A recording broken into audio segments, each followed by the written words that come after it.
हमारे समाज में जो भी बेटियाँ होती हैं उनको हम लोग गाड़ देते हैं, जिंदा ही। वो तो उठाया मेरे को टोकरी में डाला और जंगल में ले जाके खड्डा खोद के और वहाँ पे गाड़ दिया। तो एकदम बोले ये तो लड़की ऐसे लग रही है जैसे कि रबड़ की गुड़िया है। ये मेरे को हाथ लगा के देखा, बोले तेरे बदन में हड्डियाँ हैं या नहीं? मेरी माँ को मैंने कहा मुझे तो वापस दिल्ली जाना है, कल की चिल गाड़ी है हमारी, हम लोग उसमें बैठ के जाएँगे अमेरिका। तो माँ ने कहा कि बोले बेटा लोग क्या कहेंगे, पापा तो तुम्हारे अभी परसों ही गुज़रे। मैंने कहा लोग कहेंगे लेकिन मेरे पापा मेरे साथ हैं, मेरे लिए मेरे पापा नहीं गुज़रे ना, मेरे लिए तो मेरे पापा ज़िंदा हैं। उसके बाद मेरे को बोला इन्होंने कि बोले माँ कौन से बिग बॉस की बात कर रहे थे आप? और मैंने कहा वो बॉम्बे में पता नहीं कौन-सा चलता है ना टेलीविज़न पे आता है जिसमें लड़ाइयाँ होती हैं, वो। वहाँ पे कोई किसी का नहीं होता, चाहे अगर भाई-भाई, बहन-भाई भी चले जाए, औरत-मर्द भी चले जाए, चाहे कोई भी चले जाए, वो एक दूसरे की टाँग खींचने में ही लगे रहते हैं। ये शो स्क्रिप्टेड होता है क्या? आपको पहले से बता देते हैं क्या कि झगड़ा करना है? हेलो, नमस्ते, सलाम, सत श्री अकाल, आदाब, केम छो? कैसे हैं आप सब? सामिन कॉन्वर्सेशन के इस नए प्रोग्राम में आज हमारे साथ एक बेहद ही खास शख्सियत जुड़े हैं। एक ऐसी शख्सियत जब वो 2 साल की थी तो उन्हें ज़मीन में गाड़ दिया गया। वो राजस्थान से पहली ऐसी महिला बनी जिन्हें पद्मश्री से पुरस्कृत किया गया। उन्होंने एक डांस फॉर्म को जन्म दिया और आज उस डांस फॉर्म के साथ वो लगभग 165 देशों में अपने डांस का प्रदर्शन कर चुके हैं। हम बात कर रहे हैं पद्मश्री गुलाबो सपेरा मैम की। आपका बहुत-बहुत स्वागत है। जी, नमस्कार जी, नमस्कार। हाँ, सबसे पहले हमारा आभार आपकी ओर। हम हुँ। ऑडियंस को ज़रूर ये बताना चाहेंगे कि जहाँ पे गुलाबो मैम का फार्म हाउस है, वहाँ पे इंटरनेट कनेक्शन का थोड़ा-सा प्रॉब्लम है। तो उन्होंने इस इंटरव्यू के लिए स्पेशली 40 किलोमीटर तक ड्राइव किया है, तो जी, हम बहुत-बहुत आभार व्यक्त करना चाहेंगे। Thank you. तो मैम सबसे पहले हम एकदम बचपन की ओर चले जाते हैं और ये उस समय की बात है जब जब हमें भी कुछ सूझ नहीं होती है, ऐसे ह्यूमन की हमें पता नहीं है कि हमारे आस-पास क्या घट रहा है। आपने जन्म लिया और मात्र 2 घंटे के अंदर आपके जन्म के आपको आपके कुछ रिश्तेदारों ने ज़मीन में दफ़ना दिया। तो ऐसा क्यों हुआ और फिर कितना समय तक आप ज़मीन में दफ़न रहे और फिर आपको बाहर किसने निकाला और इसका क्या असर हुआ आपके ऊपर? इस बारे में थोड़ा-सा बताइए मैम। मैं आपको बताती हूँ। मैं जन्मी थी तो मेरे उस रोज़ धनतेरस था, धनतेरस का दिन जैसे दीपावली से 2 रोज़ पहले जो धनतेरस आता है, वो दिन था और पापा मेरे गए हुए थे उस दीपावली का सामान लेने के लिए क्योंकि हम तो गाँव में रहते हैं, तो शहर में जाते हैं स्पेशली शॉपिंग करने या फिर सौदा करने के लिए। जी। आजकल तो शॉपिंग बोलते हैं, पहले हम लोग सौदा बोलते थे कि सौदा करने जा रहे हैं। तो वो कुछ सामान खरीदने गए हुए थे मेरे पापा और शाम की 7 बजे मैं हुई और हमारे समाज में ये रूल है कि मतलब ज़्यादा लड़कियों को नहीं रखते हैं। तो हमारा ये रिवाज था समाज में कि ज़्यादा लड़कियों को नहीं रखना है और रख ली तो 1 लड़की रख ली, नहीं तो नहीं रखते थे। वो एक ये रूल इसलिए बना हुआ था कि हम लोग गाँव में रहते हैं, जंगल में एकदम देहाती लोग हैं और हमारे गुरु करीब पावनाथ जी के हम शिष्य हैं, तो हमें वरदान मिला हुआ है कि तुम साँप पकड़ो, बिच्छू का ज़हर निकालो, साँप का ज़हर निकालो और बस उस साँपों को नचाओ और उसी पे अपना पेट पालन करो। तो हमारे पास में नहीं तो ज़्यादा खाने के लिए होता है, नहीं हमारे पास ज़्यादा कपड़े होते हैं, नहीं ज़्यादा हमारे पास में घर होता है। हम लोग तो तम्बू डेरे में रहते हैं। अगर किसी के पास में तम्बू है, तो वो बहुत बड़ा पैसा वाला कहलाता है कि भाई इसके पास में तम्बू है। नहीं तो वो ऐसे ही खुले में ही रहते हैं अपने खाट खाट के ऊपर सामान रख के, ऐसे रहते थे हम लोग। तो अब ऐसे ऐसे हालात में बेटियों को कैसे रखें? उनकी शादी भी करनी होती है, कपड़े भी पहनाने होते हैं उनको पूरे और उनको शादी के टाइम पे उनको ज्वेलरी देना होता है, जो भी एक बेटी को देना होता है वो, तो किसी के पास में नहीं होता। तो इसलिए रूल बना रखा था कि अपनी बेटियाँ नहीं रख के और बस एक लड़का हो तो वो किसी भी हालात में जी जाता है, लेकिन लड़की के लिए बहुत मुश्किल हो जाता है ये चीज़। तो हमारे समाज में जो भी बेटियाँ होती हैं उनको हम लोग गाड़ देते हैं, ज़िंदा ही मतलब हम लोग उसको रखते नहीं हैं। तो ये हमारे समाज का रूल था और सदियों से चलता हुआ आ रहा था, जब से दुनिया बसी जब से हम हमारा ये रूल था।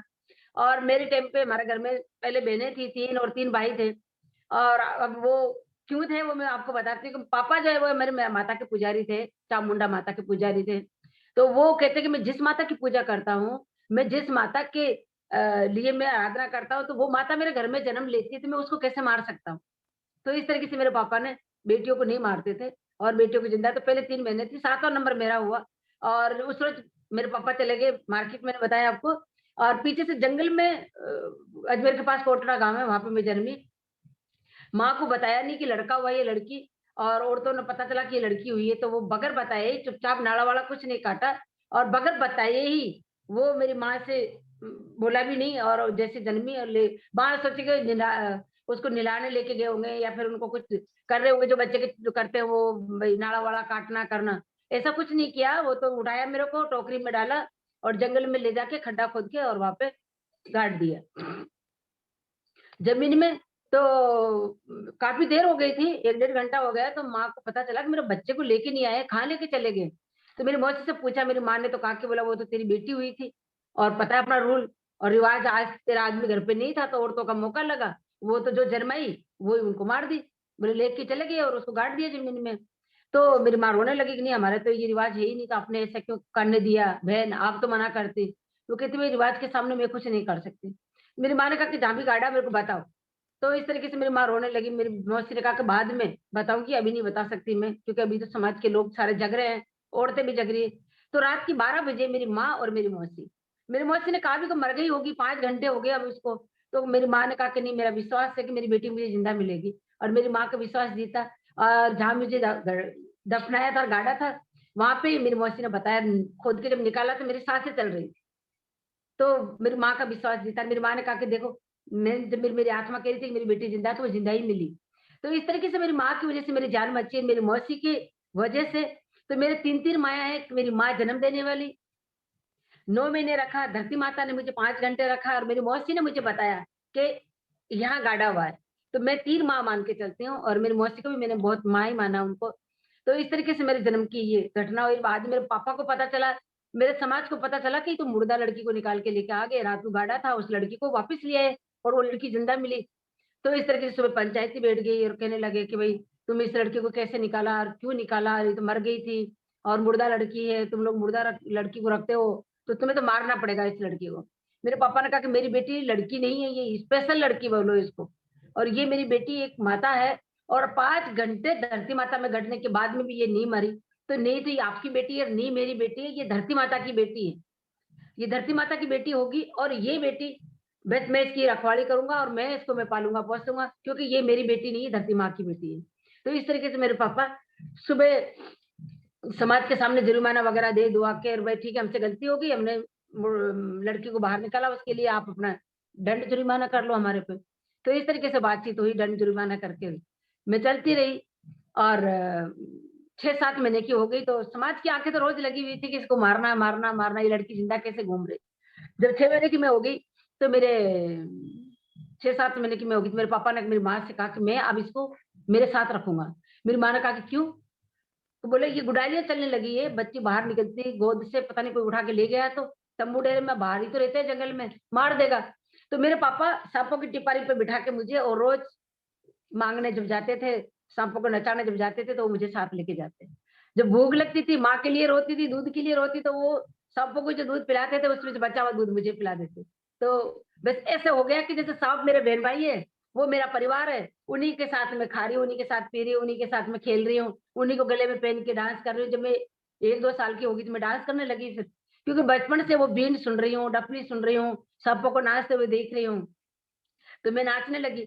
तो समाज वालों ने कहा कि तू तो बेटी को नचाता है, बेटी की कमाई खाता है और ये बेटी को नचाने का काम कब से किया तूने? पहले तो इसको ज़िंदा रखा, फिर ऊपर से नचाता है।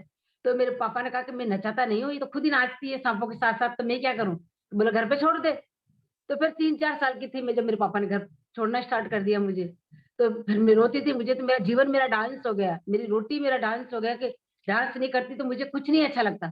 तो मेरी माँ फिर बाहर ले जाती जंगल में या फिर डेरे में पर्दा करके फिर मेरे को नचवाती घंटे 2 घंटे और उसके बाद फिर मेरा पेट भर जाता कि मैंने नाच लिया आज। तो इस तरीके से मेरा बचपन गुज़रता गया। समाज वालों की नज़रें लगती रही मेरे पे। फिर 7 साल की थी मैं जब पुष्कर मेला में मैंने जब डांस कर रही थी मैं 20-22 औरतों के साथ। मेले में मुझे औरतें लेके जाती थी क्योंकि उनको पैसे मिलते थे। काजल बिंदी के कभी-कभी हम लोग जंगल से पुष्कर मेला में आते थे। तो पुष्कर मेला में हम लोग गए। तो 20-22 औरतें थी, उनके साथ-साथ मुझे भी लेके चली गई वो औरतें कि बोले चल तेरे को काजल और बिंदी वो लाली दिला देंगे होठों पे लगाने वाली और तू हमारे साथ चल। तो मैं 6-7 साल की थी, मैं उनके साथ चली गई। वहाँ पे मैंने डांस किया, तो बहुत सारे लोग देखते थे, पैसे भी देते थे, बहुत अच्छा लगा था। 10-15 दिन हो गए थे हमें नाचते हुए, किसी को पता ही नहीं चला। और जब लास्ट के 2 दिन बच गए थे मेले के, तब मैडम ने देखा, तृप्ति पांडे जी और हिम्मत सिंह जी जो डिपार्टमेंट के टूरिज़्म डिपार्टमेंट के जो, उन्होंने देखा कि ये लड़की टीलों पे नाच रही है, मतलब भीड़ इकट्ठी हो रही है, चलते देखते हैं। तो वो आए, देखा, तो एकदम बोले ये तो लड़की ऐसे लग रही है जैसे कि रबड़ की गुड़िया है।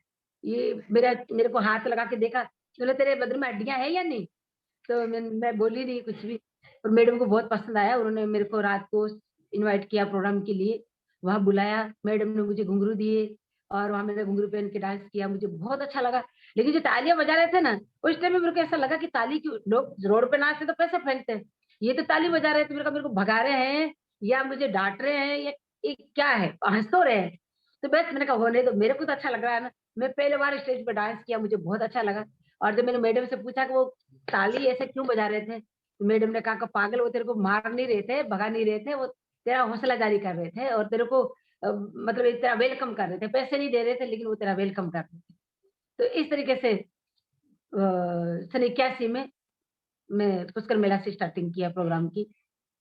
दूसरे रोज़ मैडम ने बुलाया, तो 2 रोज़ मैं गई लगातार मैडम के पास। वो 19-20 लड़कियाँ, औरतें सारी और दूसरे रोज़ मेरे को मैडम ने पैसे दिए और बीच-बीच में कुछ प्रॉब्लम में भी आई कि ठीक है, एक रोज़ मेरे को घर छोड़ के चली गई औरतें, अकेली गई, फिर उनको भगा दिया, फिर मुझे लेने के लिए आ गई। तो इस तरीके से चलता रहा लेकिन जब मेला खत्म होने के बाद जब हमारे समाज के लोगों को पता चला कि ये तो लड़की तख्तों पे डांस करके आई है और वहाँ पे बोला अच्छी औरतें डांस नहीं करती, वहाँ डांस किया इसने। तो फिर बड़ी पंचायती बैठ गई। काके बोला भाई तुम्हारी बेटी तो बहुत बड़ी जगह डांस करके आई है, तो तुम समाज में रहने काबिल नहीं हो। मेरे पापा ने कहा कि मेरी बेटी अकेली थोड़ी ना गई, ये तो बच्ची है 7 साल की। औरतें बड़ी-बड़ी औरतें साथ में हैं, वो लेके गई अपनी लालच में काजल, बिंदी, टीकी खरीदने पैसे के लिए, तो मेरी बेटी की क्या गलती निकाल सकते हो? लेकिन समाज ने एक नहीं सुनी, मेरे पापा को समाज बाहर किया और वो फैसला खत्म किया वहाँ पे। तो द 15 दिन बाद में मैडम का यहाँ से आदमी आ गए वहाँ पे हमारे समाज के लेने के लिए कि जिस मैडम ने देखा था इसको पुष्कर में नाचते हुए वो बुला रही है। तो पापा ने मना कर दिया, "भई हमें तो पहले ही समाज बाहर कर रखा है, हम कहाँ जाएँगे मैडम के पास में, मना कर दो उसको।" मेरे समाज वालों ने कहा कि देखो वो यहाँ वाले ने तुम्हारे को समाज से बाहर किया है, लेकिन दिल्ली वालों की क्या गलती, जयपुर वालों की क्या गलती है? उनको तो मैडम ने होटल से ही बाहर निकाल दिया, रामबाग होटल में हम लोग साफ दिखाते थे, लेकिन अब वो बैठने ही नहीं दे रही, वो कहती पहले उस लड़के को लेके आओ, बाद में बैठना तुम। तो ये शर्त रख दी मैडम ने। तो मैंने सुन लिया वो चीज़ और मैंने मेरे भाई को कहा, मैंने कहा भैया वो मैम मुझे बुला रही है, रफड़ चले। मेरे भैया ने कहा, बोले नहीं समाज वाले वैसे ही बहुत नाराज़ हो रहे हैं। मैं रोने लगी तो फिर मेरा भाई मुझे गोद में उठाया रात की 1 बजे और हम लोग वहाँ से बस पकड़ी हाईवे से और कुछ यहाँ जयपुर आ गए। पापा-मम्मी को किसी को नहीं बताया और बाद में उनको पता चला कि वो सुन लिया होगा शायद तो वो जयपुर गए। तो इस तरीके से हम लोग दोनों बहन-भाई जयपुर आए थे। 6-7 महीने बाद में फिर मेरी मम्मी-पापा और मेरे भाई, मेरे से जो बड़ा भाई, उससे बड़ा भाई, फिर मेरी बहन, मेरे से छोटी, फिर वो लोग सब जयपुर आ गए। तो हम लोग 81 से जयपुर आए हुए हैं। अभी अजमेर जाते-आते हैं लेकिन उस तरीके से अभी वापिस जयपुर नहीं, अजमेर नहीं गए। लेकिन जब अमेरिका में जब गई 85 में, हम लोग यहाँ जब प्रोग्राम करना स्टार्ट कर दिया था तो समाज वाले यहाँ वाले कहते थे, "भाई तुम कौन हो? क्यों नाचते हो?" तो हम कहते हम अजमेर के हैं। अजमेर वाले हमें कहते, हम कहते हम जयपुर के हैं। तो इस तरीके से हमारा चलता रहा और फिर हम 85 में अमेरिका जाने का मौका मिल गया मेरे को। और अमेरिका जब 65 दिन वहाँ रह के आई और वहाँ पे जब इतना बड़ी-बड़ी बुकों में नाम आ रहा था और इतना लोग टेलीविज़न पे, उन दिनों में तो बहुत गिनती से टेलीविज़न थे ही नहीं लोगों के पास में, इतना सोशल मीडिया थी ही नहीं। पर अच्छा लगता था कि न्यूज़पेपर में आ रहा है रोज़, टेलीविज़न में वहाँ से दिखाते हैं। तो समाज वालों को कहा कि तुम्हारी बेटी अमेरिका गई हुई है कोई? बोला अरे नहीं साहब वो हमारी कलंक है कलंक। बोले वो नहीं, हमारी बेटी नहीं है वो। अरे पर उसका तो अखबार में आया देखो ये, तुम्हारा नाम कर रही है, समाज का नाम कर रही है, लो चाय पियो। तो जब चाय का गिलास उनका हाथ में दिया तो उनको एहसास हुआ कि यार हम लोग तो ऊपर से चाय डालते हैं या पानी डालते हैं, आज तो हम लोग को चाय पिला रहे हैं साथ में बिठा के। हो सकता है उस लड़की ने अच्छा काम किया हो। तो जब मैं वापस आई 2 महीने से, तब समाज वालों ने काफ़ी मान-सम्मान किया। पर जाने से 1 रोज़ पहले मेरे पापा गुज़र गए थे। जो मेरे लिए लड़ने वाले, जो हमेशा यूँ बिल्कुल चट्टान के जैसे खड़े रहने वाले, वो मेरे पापा नहीं रहे। मुझे दिल्ली से वापस बुलवा के और बताया था कि आपके पापा नहीं रहे। तो समाज वालों ने कहा कि अभी 12 दिन करके जाना पड़ेगा आपको, वैसे नहीं जा सकते। तो मैंने कहा कि मैं काफ़ी देर बेहोश पड़ी रही 3-4 घंटे। फिर मैं रोई, फिर बाद में मुझे पता चला कि मेरे पापा मेरे लिए बहुत लड़ते थे। और ये कहते मेरी बेटी एक रोज़ बहुत बड़ी नाम करेगी, आगे जाएगी, आगे जाएगी। तो मैंने कहा वो आगे जाने वाला जो रास्ता है वो तो मुझे अभी मिला था लेकिन वो यहीं रह गई तो वो मेरे पापा का ड्रीम जो है वो और जो लड़ते थे, वो बात खराब हो जाएगी। मेरी माँ को मैंने कहा मुझे तो वापस दिल्ली जाना है, कल की चील गाड़ी है हमारी, हम लोग उसमें बैठ के जाएँगे अमेरिका। तो माँ ने कहा कि बोले बेटा लोग क्या कहेंगे, पापा तो तुम्हारे अभी परसों ही गुज़रे। मैंने कहा लोग कहेंगे लेकिन मेरे पापा मेरे साथ हैं, मेरे लिए मेरे पापा नहीं गुज़रे ना, मेरे लिए मेरे पापा ज़िंदा हैं। तो आप जो भी बात है झेल लेना, मैं तो जा रही हूँ। तो मैं ऐसे मेरी माँ ने भी कहा कि ठीक है तू जा, मैं जो भी बात होगी मैं झेलूँगी और जा। तो मेरी माँ ने मुझे हिम्मत बँधाया और मेरी माँ के हिम्मत से फिर मैं दिल्ली के लिए वापस सुबह 5 बजे की बस पकड़ के और फिर वापस मैं 11 बजे पहुँच गई। और रा शाम को हमारा एयरपोर्ट जाना था हमारे को तो फिर अमेरिका की वो प्लेन में बैठ के हम लोग वहाँ चले गए। जब मैं वापस आई तो बहुत बड़ा समाज वालों ने मान-सम्मान किया। उन्होंने भी कहा बोले गुलाबो हमारे घर में भी ऐसी बेटी होनी चाहिए, तेरे जैसी तो हमारी बेटियों को डांस सिखाओ। मैंने कहा आपकी बेटियाँ है ही नहीं, क्या डांस सिखाऊँ? आप तो बेटियों को मार देते हो, प्रॉमिस करो मेरे से कि बेटी को नहीं मारोगे। उस रोज़ से उन्होंने प्रॉमिस किया कि हम आज के बाद किसी गुलाबो को नहीं मारेंगे, किसी बेटी को नहीं मारेंगे गुलाबो। हमारे घर में पता नहीं कितनी बार गुलाबो ने जन्म लिया होगा और हमने बोला उसको मारा। तो अब हम हमारे घर में भी हम चाहते हैं कि बेटी हो आपके जैसी। तो अमेरिका से वापस आने के बाद हमारा समाज इतना सुधरा कि वो बेटियों को नहीं मारते आज। ये रिवाज खत्म हुआ हमारा। जी, और ऑडियंस के बेनिफिट के लिए एक बात मैं आपको बता दूँ कि ये 81 और 85 को हमें इस तरीके से समझना चाहिए कि गुलाबो मैम का जन्म 73 में हुआ था। तो सन 1981 में जब उन्होंने पुष्कर मेले की बात करी तब वो मात्र 8 साल की थे हाँ, और जब वो वाशिंगटन या अमेरिका गए तब वो मात्र 12 साल के थे। और आप ये समझिए कि एक 12 साल की बहुत यंग लड़की ने अपने समाज में कितना बड़ा चेंज ला दिया, तो ये बहुत ही बड़ी बात है अपने आप में। राइट। और मैम हमने देखा कि आपने बताया कि आपका जन्म धनतेरस के दिन हुआ था। जी, तो जी। आपका नाम उस दिन के नाम पर पहले रखा गया था और उसके धनवंतरी बाद था। गुलाबी हुई। हाँ, हाँ। तो आपका नाम फिर गुलाबो सपेरा कैसे रखा आपने? और पहले आपका नाम मतलब असल नाम आपका कुछ और है, तो वो नाम क्या है और आपने ये नाम अपना बदला क्यों? मेरा नाम धनवंती है। मैं धनतेरस को जन्मी थी तो ब्राह्मण से अपन पतड़ा निकलाते हैं, जब पूछते हैं तो उन्होंने कहा कि धनतेरस का जन्म है तो ये तो तुम्हारे लिए लक्ष्मी आई है और बोला इसका नाम धनवंती रखो। तो मेरा नाम धनवंती रखा। तो धनवंती चल रहा था नाम, तो मैं साल डेढ़ साल की थी जब मैं बहुत बीमार हो गई थी और डॉक्टर ने भी जवाब दे दिया था कि बोला अब ये लड़की बचेगी नहीं, तुम इसको घर लेके चले जाओ। तो मेरे पापा कहा कि इतना तो नहीं हो सकता, मेरी बेटी 5 घंटे ज़मीन में गड़ने के बाद नहीं मरी तो ताव बुखार से तो नहीं मर सकती। तो फिर मेरे पापा ने हिम्मत नहीं आ रही वो और पीर बाबा के लेके गए अजमेर ख्वाजा शरीफ पे। वहाँ ले जाके उस दरगाह पे मेरे को लिटा दिया कि ठीक है, अगर ये इस धरती पे जन्मी हुई बेटी अगर इतनी इसकी उम्र है तो ठीक है, कोई बात नहीं, लेकिन मेरे को आप पे विश्वास है बाबा कि आप इसकी जान ज़रूर बचाएँगे। तो मेरे पापा बैठ गए वहाँ पीर बादशाह के सामने अजमेर ख्वाजा शरीफ पे और मेरे को लिटा दिया वहाँ पे। 1 डेढ़ घंटे बाद में काफ़ी देर हो गई थी लिटाए हुए और 1 डेढ़ घंटे बाद में जब गुलाब का फूल वहाँ से दरगाह से सीधा मेरे सीने पे आके गिरा और जब मेरा हाथ-पाँव चलने लगे और रोने लगी मैं, तब मेरे पापा मुझे देखने लगे और जब मौलाना साहब जो थे वहाँ पे, उन्होंने कहा कि तुम्हारी बेटी ज़िंदा हो गई है बाबा, इसको लेके जाओ। तो मेरे पापा ने कहा कि आपको कैसे पता चला कि मैं इस हालत में लेके आया था? बोला मुझे पता था कि इस लड़की की साँसें जा चुकी थी, पर आपका विश्वास बाबा के लिए इतना। तो मेरे पापा ने कहा कि लड़की तो मर गई, जो जिस लड़की को मैं लेके आया था उस लड़की का नाम धनवंती था और आज मैं यहाँ से लेके जा रहा हूँ जिंदा लड़की, वो है गुलाब। तो बाबा ने जब गुलाब मुझे दिया है तो मैं इसका नाम ही गुलाब ही रखूँगा आज से। तो वो धनवंती वहीं खत्म हो गई थी और गुलाब मेरा नाम रखा मेरे पापा ने, तो मेरा नाम गुलाबी है सिर्फ़। फिर जब मैं प्रोग्राम लाइन में आई, जब मेरे को पुष्कर से जब लेके आए, तब हिम्मत सिंह जी ने जब जयपुर में आ गए तो कहा कि तेरा नाम सिर्फ़ गुलाब नहीं बोलेंगे हम, तेरे को अब हम गुलाबी बोलेंगे। गुलाबी नगर की गुलाबी बोलेंगे, तो यहाँ यहाँ आ गई है और गुलाबी जो है वो राजस्थान में बहुत मीठा नाम होता है, तो हम गुलाबी रखेंगे। तो गुलाबी के नाम से सब कुछ बना, मेरे पासपोर्ट वगैरह सारा। जब मैं अमेरिका जाके जो वापस आई थी, तब फिर एक बहुत बड़ी मैगज़ीन निकली थी हरियाणा से, धर्मयुग नाम से थी। उन्होंने मेरा नाम गुलाबो रखा, एक एल्बम भी बना था मेरे पे। तो मैं उनसे लड़ी, मैंने कहा भाई मेरा नाम गुलाबो क्यों? मैं मर्द थोड़ी हूँ, मैं लड़का थोड़ी हूँ, मैं तो लड़की हूँ। मेरा नाम तो इतना अच्छा मीठा नाम गुलाबी, आपने गुलाबो रख दिया, मुझे पसंद नहीं है ये। तो कहा के बोला हमारे हरियाणवी में जो गुलाबो नाम है वो ताकतवर है और वो हमें बहुत नज़दीक सा लगता है और वो हमें मीठा लगता है। तो बोला हमारे जो पावरफुल गुलाबो है, वो हमारे लिए हमारी गुलाबो है, तो हम तो गुलाबो ही रखेंगे। तो बस न्यूज़ में, अखबारों में, एल्बम में, सब में गुलाबो, गुलाबो, गुलाबो।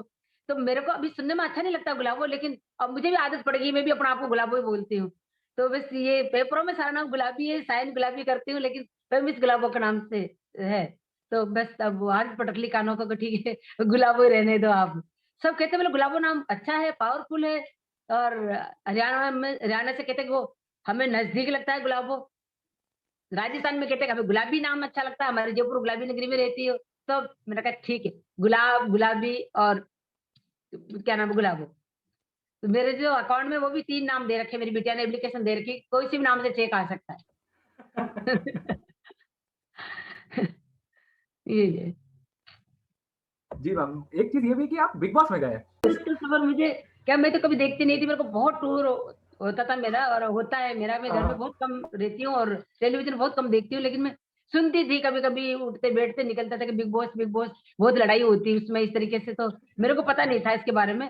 और बहुत हल्का-हल्का मेरे कानों में ये आवाज़ थी, मुझे पता नहीं था। तो मैं डेनमार्क थी उस टाइम पे और पीछे से मेरे साहब के पास फ़ोन आया कि बोला हम बिग बॉस के यहाँ संस्था से बोल रहे हैं और हम गुलाबों को लेना चाहते हैं इस बार। तो मेरे साहब ने कहा कि नहीं साहब वो पढ़ी लिखी भी नहीं है, वो क्या करेगी वहाँ जाके? तो बोला वो हम तैयार कर देंगे, क्या करेगी, क्या नहीं करेगी, आप तो बोला उनके नंबर दो, बात करवाओ। मेरे साहब ने कहा कि बोले नहीं, वो यहाँ नहीं है, वो तो डेनमार्क गई हुई है, कोई नंबर नहीं है। तो कैसे-कैसे कर करा के इनसे नंबर लिए। फिर मेरे पास फ़ोन आया डेनमार्क में, वो बिग बॉस का नाम आ रहा था, तो मेरे बच्चे मेरे पास में बैठे थे डेनमार्क। बेटा और बेटियाँ दोनों साथ में थी, तीनों चारों। तो फ़ोन कटने के बाद मेरे को बोला इन्होंने कि बोले माँ कौन से बिग बॉस की बात कर रहे थे आप? और मैंने कहा वो बॉम्बे में पता नहीं कौन-सा चलता है ना टेलीविज़न पे आता है जिसमें लड़ाइयाँ होती है, वो। तो बोला आपने क्या कहा? मैंने कहा मैंने तो मना कर दिया, मुझे लड़ाई नहीं करना आता। तो इन्होंने बोला माँ अब दोबारा फ़ोन आ जाए तो हमारी बात करवा देना, तुम बात मत करना। मैंने कहा ठीक है, कल फ़ोन करने के लिए कहा उन्होंने। तो जब आया फ़ोन तो मैंने मेरे बेटे के हाथ में दे दिया। तो उन्होंने कहा कि बोला कोई बात नहीं सर, हम माँ को तैयार कर देंगे, आप तो अपनी तैयारी रखें और हम मम्मी को अभी इमोशनल करते हैं देखो राजस्थान के नाम से और वो ज़रूर हो जाएगी। तो मेरे बेटा और बेटी ने समझाया बोले माँ आपको जाना होगा वहाँ पे। मैंने कहा मैं क्यों जाऊँ भाई? बोले वहाँ जाओ, राजस्थान से पहली बार कोई सेलिब्रिटी जाएगी वहाँ पे और अच्छा रहेगा, राजस्थान का नाम होगा, आपका नाम होगा। आप नहीं चाहते कि फेस टू फेस सबसे मिले? मैंने कहा वो तो मैं चाहती हूँ। आप नहीं चाहते कि राजस्थान का नाम हो? मैंने कहा हाँ, वो भी चाहती हूँ। तो फिर हाँ भर दो। फिर इन्होंने मेरे को हाँ भरवाया और फिर गए वहाँ पे तो मुझे बहुत अच्छा लगा। सब लोग बहुत अच्छे थे और जो भी थे, शक्ति कपूर साहब जो थे, जो भी सारे सेलिब्रिटीज़ साथ में जो थे, अच्छा मेरी रिस्पेक्ट करते थे और सब लोग मेरे को मान-सम्मान भी देते और मतलब अच्छा लगा उन लोगों के साथ रह के कि एक मैं फ़ोक कलाकार हूँ और मैं स्टेज कलाकार हूँ, वे एक टेलीविज़न पर्दे के कलाकार हैं। तो और मूवी स्टार हैं सब, उनके साथ 15 दिन में रही और सब लोगों ने अच्छा मान-सम्मान दिया और अच्छी चीज़ थी मेरे लिए एक तजुर्बा था कि ये लोग कैसे रहते हैं, अपन लोग कैसे रहते हैं और किस तरीके से गुफ्तगू होती है, किस तरीके से लड़ाइयाँ होती है, तो वो मैं समझती थी उन लोगों को कि ये अब लड़ेंगे कैसे? तो ऐसे बैठे-बैठे लड़ाई करना स्टार्ट हो जाते हैं, बैठे-बैठे छोटी-छोटी बातों पे ये लोग इस तरीके से मैंने कहा तुम लड़ते क्यों? तो मेरे को काका बोले तुम भी लड़ो गुलाबो। मैंने कहा लड़ूँ किससे? सब औरतें ही औरतें हो, यहाँ पे कोई आदमी तो एक ही है, किससे लड़ूँ? बोला कि लड़ाई थोड़ी ना करते हैं। मैं तो औरतों के लिए तो काम करती हूँ, औरतों के लिए मैं लड़ाई लड़ी है मैंने। तो उस औरतों की मैं बुराई करूँ, उस औरतों के लिए मैं लड़ूँ, ये तो मैंने कहा मुझे अच्छा नहीं लगता। मैं तो ठीक है आप लोगों के साथ हूँ और मुझे अच्छा लगता है, बस आप लोगों के साथ रहने का मौका मिला मेरे लिए तो वही बहुत बड़ी बात है। जीतना जिताना वो मेरे लिए इतना महत्व नहीं रखता जितना आप लोगों के साथ रहना, सब लोगों से हरू-भरू हर शाम को मिलते हैं, तो वो मुझे बहुत अच्छा लगा। पता चला कि वहाँ पे कोई किसी का नहीं होता, चाहे अगर भाई-भाई, बहन-भाई भी चले जाए, औरत-मर्द भी चले जाए, चाहे कोई भी चले जाए, वो एक-दूसरे की टाँग खींचने में लगे रहते हैं, चाहे अपनी जान भी दे दे ना उस घर में, तो उसका नहीं बोलते। वो वही बोलेंगे जो मतलब एक पब्लिक को जो अच्छा लगता है कि हाँ, ठीक है और वो एक अच्छी बात है पब्लिक को सबको उनको खुश करने की कोशिश में लगे रहते हैं और अच्छा शो है और मेरा तो बहुत नाम हुआ देखो आने के बाद तो मुझे फिर पहचानने लगे, हकीकत तो ये है। पहले मैं हमेशा घूंघट में नाचती थी तो कोई मुझे पहचानते नहीं। जैसे ही मैं बाहर आई तो मुझे 3 साल का बच्चा ही पहचानने लगा, बोले ये तो वही गुलाबी है जो बिग बॉस में थी, ये वही गुलाबो है जो बिग बॉस में थी। तो मुझसे मेरी पहचान हो गई लोगों में और चेहरे फेस टू फेस पहचानने लगे। पहले मुझे नाम से जानते थे, चेहरे से नहीं जानते थे। लेकिन बिग बॉस के बाद तो मुझे चेहरे से भी पहचानने लगे कि नहीं, आप ही असली गुलाबो हो। पहले बहुत सारी नकली गुलाबो हो गई थी। तो लोग प्रोग्राम में लेके चले जाते हैं, उनको बेचारों को पता ही नहीं था कि गुलाबो कौन-सी है। वो जब डांस देखते जब पता चलता है कि ये गुलाबो वाला डांस तो नहीं है, तुम कहीं नकली हो। साफ पेट के लिए करना पड़ता है। तो वो पब्लिक के लिए अच्छा रह गया कि अब असली गुलाबो पहुँचती है जहाँ पहुँचती है वहाँ। तो अच्छा लगा, मतलब प्रोग्राम का भी प्राइस बढ़ा, काफ़ी मतलब बहुत सारी चीज़ें चेंज होती है शो में जाने के बाद। अच्छा लगा मुझे। ये शो स्क्रिप्टेड होता है क्या? आपको पहले से बता देते हैं क्या कि झगड़ा करना है? नहीं, नहीं ऐसा कुछ भी नहीं है, वो तो अपने बैठे-बैठे आप ही हो ही झगड़े हो जाता जाते है। हैं? किसी न किसी गुदगुदी चली जाती है कि अपने अपना हाइलाइट कैसे हो। वैसे हाइलाइट होने के चक्कर में वो कोई न कोई बात हो जाती है। मेरे से बहुत कोशिश करते जब मैं भिंडी काट रही हूँ तो कहते बोले ये भिंडी मोटी-मोटी काट रहे हो, बड़ी-बड़ी काट रहे हो, इसको छोटा काटो। मैंने कहा आपको लड़ाई करने का शौक है तो किसी और से कर लो, मेरे से मत करो लड़ाई आप। मेरे को भिंडी काटने दो। मुझे हाइलाइट नहीं होना है लड़ाई लड़ के। तो बस वही कि मेरे बच्चों ने कहा कि अपने को लड़ाई नहीं लड़ना है माँ अपने को तो और वैसे देखो अगर सिर पे आए तो फिर हम राजस्थानी के फिर तो हम किसी को निकाल के देते नहीं हैं। हम बहुत तीखा खाते हैं, मिर्ची भी और नमक भी। पर मेरे को इस हिसाब से मैं गई नहीं थी लड़ाई के मूड से। हुँ। राइट। और मैम जैसा कि आपने कहा कि लेडीज के लिए, महिलाओं के लिए ही आप खड़े होते थे, इसलिए आपने बिग बॉस में भी किसी से झगड़ा नहीं किया। जी, और जी। आपकी भी एक खुद की भी अब एक बेटी है और आपने छोटी उम्र में ही बहुत कुछ अचीव कर लिया था। तो आपको क्या लगता है कि पुराने ज़माने से अब के ज़माने में महिलाओं के लिए क्या बदलाव हुए हैं? और पहले कितनी कठिनाइयाँ थी जो आज कम हो गई है, लेकिन आज भी ऐसी कौन-सी कठिनाइयाँ हैं जो आप सोचते हैं कि हमें उसके लिए अभी और काम करने की ज़रूरत है? पहले ये प्रॉब्लम थी कि जैसे पहले बच्ची बड़ी होती है, 12 साल की होती है और कह देते हैं कि अभी पढ़ाई हो गई है। बच्ची जब पीठ फेर के कपड़ा पहनना स्टार्ट हो जाती है तो कहते हैं भैया भई अब कपड़े पीठ फेर के पहनने लगी, इस बच्ची को अब पराया कर दो। तो ये पराई समझते थे पहले हमेशा बेटी को, कि बेटी पराई है, इसको पराये घर जाना चाहिए और अपने घर पे क्या है। तो इस तरीके से वो पराई ही समझते थे। आजकल अभी ये होने लगा है कि ठीक है, पराई नहीं समझते, अभी ये कहते हैं कि नहीं, बेटी पढ़ेगी, लिखेगी, इसको आगे बढ़ाना है, इसके अपने पाँव पे खड़ा करना। पहले ये नहीं सोचते थे कि पाँव पे खड़ा करना, पहले ये कहते थे कि किसी के हाथ में दे दो। वो किसी के हाथ पे थमा देते थे, किसी के ऊपर वज़न डालते थे। लेकिन आज ये कहते हैं कि इसके पाँव पे खड़ा हो जाए, ताकि वो किसी पे वज़न नहीं बने। आज मेरी बेटी को देख लो, मेरी बेटी को मैं जब मैं सोचती थी कि मेरी शादी 13-14 साल की उम्र में हो गई, तो मैं नहीं चाहती थी कि मेरी बेटी की शादी भी 13-14 साल की उम्र में हो और वो इस तरीके से किसी के ऊपर वज़न बने या फिर वो जल्दी माँ बन जाए या फिर बहुत सारी चीज़ों का उसको सामना करना पड़े मुसीबतों का। यहाँ तक कि मेरे साथ ऐसा कुछ नहीं हुआ, लेकिन हमारे समाज में जो होता था, वो मैं देखती थी। मेरी माँ 13 साल की उम्र में माँ बनी। 13 साल की थी मेरी माँ और पहला बेटी जन्म दिया मेरी माँ ने। तो मैं देखती थी ये सारी चीज़ें, मेरी माँ उम्र से पहले बूढ़ी हो गई थी वो। तो ये देखती थी मैं, तो मैंने कहा मेरे घर में बेटी हुई तो मैं ऐसा कुछ भी नहीं होने दूँगी। मेरी चाहे शादी जल्दी होगी कोई प्रॉब्लम नहीं है, लेकिन मेरी बेटी का ऐसा नहीं होने दूँगी। मेरी बेटी हुई, मैंने उसको पढ़ाया, अंग्रेजी मीडियम में पढ़ाया उनको, एमजीडी स्कूल से पढ़ाया उनको। वो जब तक पढ़ती रही, राजस्थानी फ़िल्मों की हीरोइन बनी वो, कथक सीखा उन्होंने। मेरे पाँचों बच्चे अंग्रेजी मीडियम में पढ़े हैं और पढ़ रहे हैं, अभी भी पढ़ रही है छोटी बेटी। 3 बेटियाँ हैं, 2 बेटे हैं। वो पाँचों बच्चे मेरे कलाकार भी हैं और अपने पाँव पे खड़े के वो आज कुछ अपना खुद का करके वो मतलब खा सकते हैं, खिला भी सकते हैं किसी को रोटी। इतने बड़े पाँव पे खड़े हैं। लेकिन फिर भी मैं आज संतुष्ट नहीं हूँ कि बहुत सारी ऐसी बेटियाँ हैं गाँव में जो वो आज मुसीबत में हैं। बहुत सारी औरतें हैं, जो वो आज भी मुँह नहीं खोल पा रही है। आज 5-5 6-6 बेटे जन्म लिए औरतें, वो आज भी मार-पिटाई पड़ती है, दारू पी के आदमी उनको मारते हैं और उनको उतना सुख नहीं मिलता। जब बाप मारते हैं, बाप जब दारू पीता है तो उसके बेटे भी दारू पीने लग जाते हैं।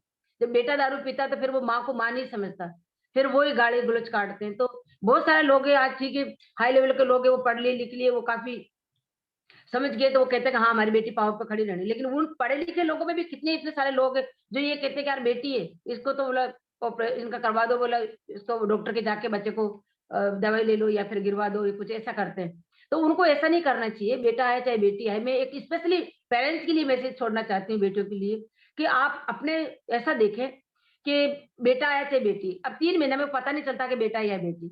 आप कभी-कभी अपने बेटे को भी मरवा सकते हैं। तो और वो माँ कैसे एक माँ को मार सकती है? वो बेटी भी तो जन्म लेके माँ ही बनेगी ना। तो एक माँ को मारना ये बहुत पाप की वो बात होती है। तो ये इतना बड़ा पाप नहीं करें, माँ को स्पेशली सोचना चाहिए कि जो भी आएगा वो अपनी किस्मत का है, वो अपना रोड वो तो वैसे ही पराए घर जाना है या अपने पाँव पे खड़ा होना है। तो वो अपने पे वज़न नहीं है, बल्कि अपन उसके ऊपर वज़न है, पेरेंट्स अगर वज़न बन जाता है बेटी के ऊपर। क्योंकि बेटी ये डर के रहती है कि मेरी माँ है, मेरा भाई है, मेरा बाप है, ससुराल में जाती है तो मेरा ससुरा है, मेरी सास है, मेरे देवर है, मेरे जेठ है, मेरी ननद है। तो वो बेचारी सबका वज़न ढोती है, नहीं कि आप उसका वज़न ढोते। कहावत क्या होती है कि वज़न तो बेटी तो अपने ऊपर वज़न है, बेटी तो अपने ऊपर एक बहुत बड़ी ज़िम्मेदारी है। ज़िम्मेदारी बेटी निभाती है आपकी, पीयर को भी निभाती है, सासरे को भी निभाती है, वो आपकी औलाद भी जन्म के देती है आपको, एक मर्द को पैदा करती है, एक माँ जो है ना और एक लड़की एक इंसान को पैदा करती है, तो वो एक माता है। तो इस तरीके से मैं सबको यही कहना चाहती हूँ कि जो भी आए, हिंदुस्तानी नागरिक आपके पेट में जन्म पल रहा है और वो आ रहा है, उसका वेलकम करें। कहती हूँ कि आप तो बहुत खुश नसीब हो कि आपके घर में औलाद है। अरे एक इंसान आपके घर में पैदा होता है। ये आप ऊपर वाले को थैंक यू बोला करो। तो ये उनके लिए मैसेज है और ये बेटियों के लिए स्पेशली ये है कि औरत आज भी कहीं न कहीं बहुत दबी हुई है और कहीं न कहीं बहुत ज़्यादा बाहर निकल चुकी है। जैसे मान लो मैं मेरे पे लेती हूँ कि ठीक है मैंने लड़ाई लड़ी, आज मैं पढ़ी-लिखी नहीं हूँ, मेरे को ज़मीन में गाड़ दिया, चाहे मुझे मार दिया, चाहे समाज से बाहर कर दिया, लेकिन मैंने एक ही रास्ता देखा कि चाहे पीछे कितने सारे लोग भौंक रहे हैं या जा रहे हैं, कर रहे हैं, मेरे को उनसे कोई मतलब नहीं। मुझे उनसे मतलब है जो आगे कौन दिख रहा है मुझे।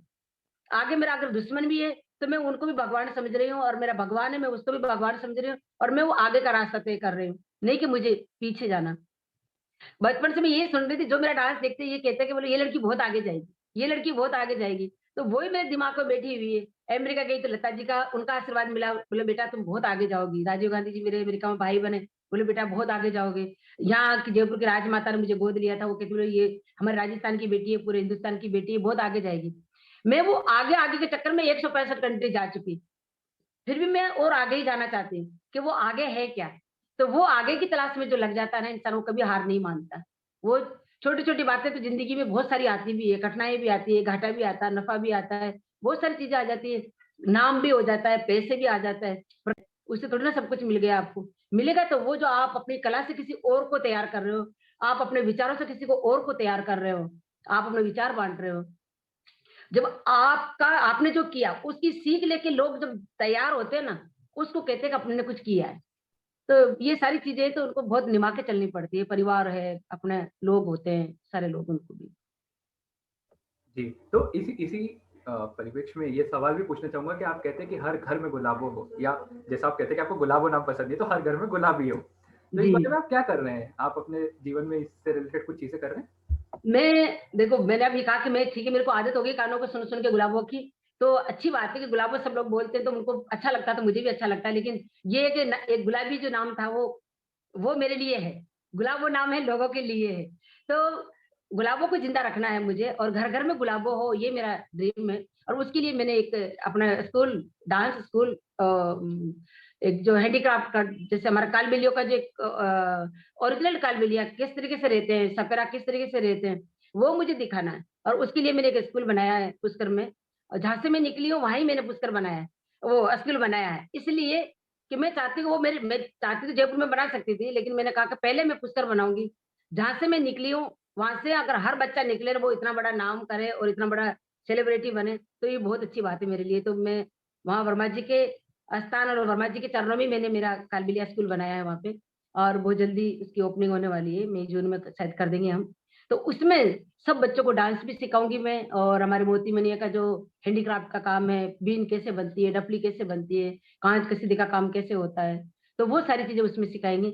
और कालबेलिया लोग कैसे रहते थे, क्या पहनते थे, क्या ओढ़ते थे, गुदड़ी से, बछानी से, आटा किसमें डाल के रखते थे, नमक किसमें डाल के रखते थे, और लद के कैसे जाते थे वो लोग। तो सामान कोई बोरियों में भरते, कोई अटैचियों में भरते, लेकिन हम लोग किसमें भरते थे उस टाइम पे? गुणे बोलते हैं उसको, वो बनाएँगे। तो बहुत सारी चीज़ें उसमें, जब वो कोई आएगा, सिर्फ़ डांस नहीं सीखेगा, बहुत सारी चीज़ें सीखेंगे उसमें आएँगे। तो बहुत सारी चीज़ें बतानी है उनको।